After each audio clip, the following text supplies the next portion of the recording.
बालकृष्ण जी के एक गीत के फरमाइश भेल कहले जे उनका सबसे कम बतियो ओ सब बेसी बउएता कहले जे एगो मास्टर साहब फरमाइश केलखिन हम झुमका में झुमका हेरौले तो शुरुआत हम ओते से करी।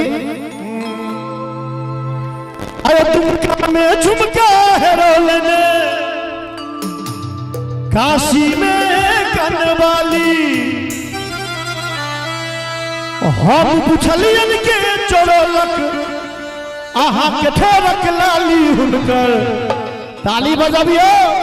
हुनकर बाली बरामद भेल हमरा रंगीला जिला बलिया में हुनकर बाली बरामद भेल हमरा रंगीला जिला बलिया में। झुमका में झुमका हेरौलन काशी में कनवाली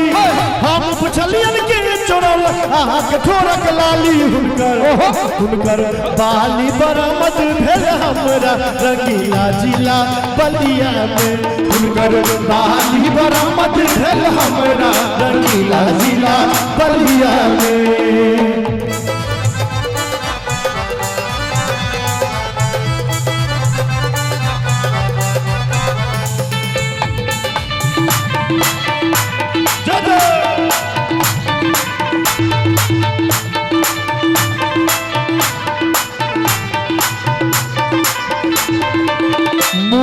हुनक पूर्णिमा के चंदा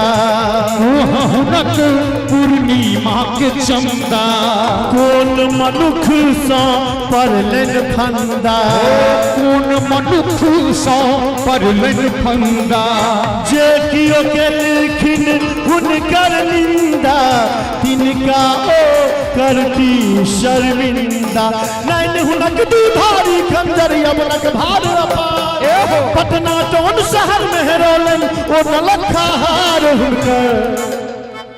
हुनकर ओढ़नी लभागी गेल कौआ शहर दरिभंगा में हुनकर ओढ़नी लभागी गेल कौआ शहर दरिभंगा में।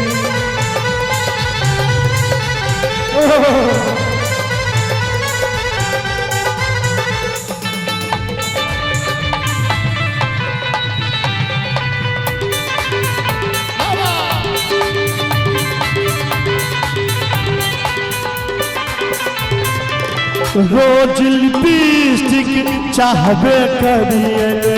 रोज लिपस्टिक चाहबे करिए रुबिया बैल ने हुनका भावन रुबिया बैल तो हुनका साजन चाहे लोग जतक घायल हो ओ ने अपन चैल बदलती पान दलहने गाल में हरदम चपलन हिल जाए जे कियो हुनका किछ कहथिन त मारती नै नकबान हुनकर नथिया बरामद भेल हमरा कि मुसरी धरारी हुनकर नथिया बरामद भेल हमरा कि मुसरी धरारी में। झुमका में झुमका हेरौलन काशी में कनवाली हम पुछलियन के चोरौलन आहा के ठोरक लाली हुनकर बाली बरामद भेल जिला बलिया में हुनकर बाली बरामद भेल हमरा रंगीला जिला बलिया में हुनकर बाली बरामद भेल हमरा रंगीला जिला बलिया में हुनकर बाली बरामद भेल हमरा जिला बलिया में।